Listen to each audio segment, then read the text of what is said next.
Primeira coisa, e mesmo quando é pessoa física também, primeira coisa, eu convido para uma reunião online, sem custo.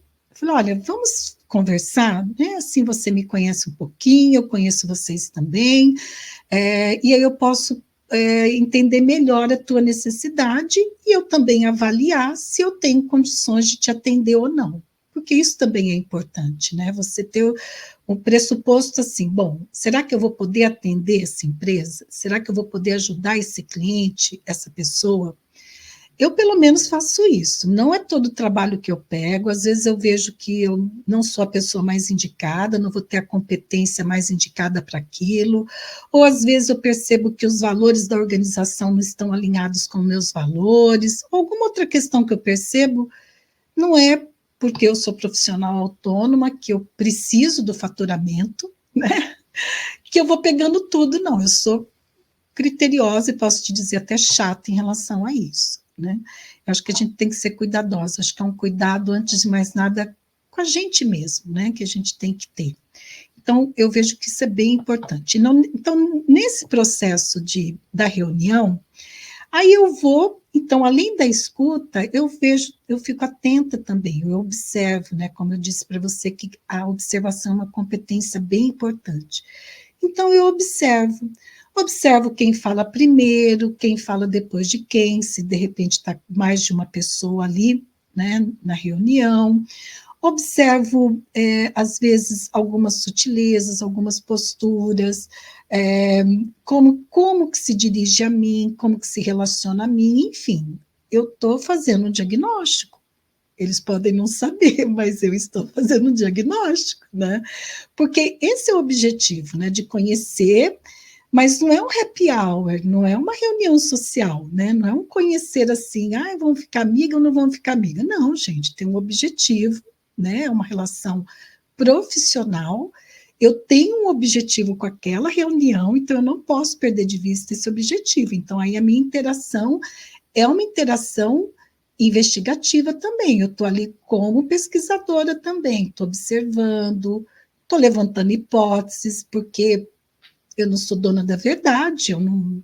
Claro que a experiência, o conhecimento nos dá, né, algumas como que eu posso dizer, nos aprimora, né, essa escuta, essa observação, mas eu não sou dona da verdade, eu tenho que partir do princípio que eu vou levantar hipóteses que podem ser confirmadas ou não, né? Então, nessa interação, tanto a escuta quanto a observação são duas competências extremamente importantes, né? Você pode achar que são habilidades, capacidades, eu vou chamar aqui de competência para a gente poder simplificar. Então, são bem importantes. Agora, se a gente for pensar, né, quais são as possibilidades de trabalho que nós temos na consultoria organizacional? Eu sempre gosto, dentro das áreas, né, de psicologia organizacional e psicologia do trabalho, que tem atividades diferentes e que alguns colegas dizem até que não dá para integrar, né, psicologia organizacional com psicologia do trabalho. Mas, olha, eu integro, eu acredito que eu integro, né?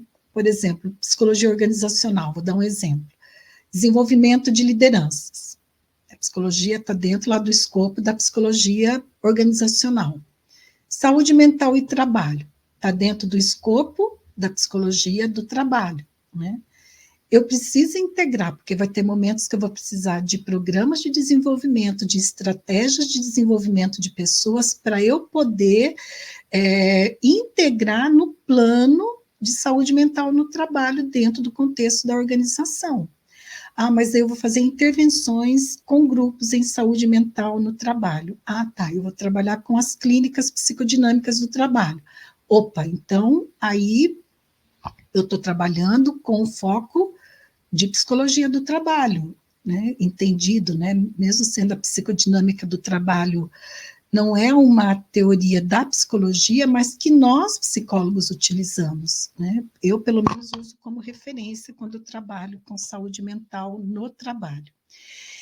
Então, veja, quando você trabalha com essas duas possibilidades, né, de psicologia organizacional, psicologia do trabalho, aí você tem o quê?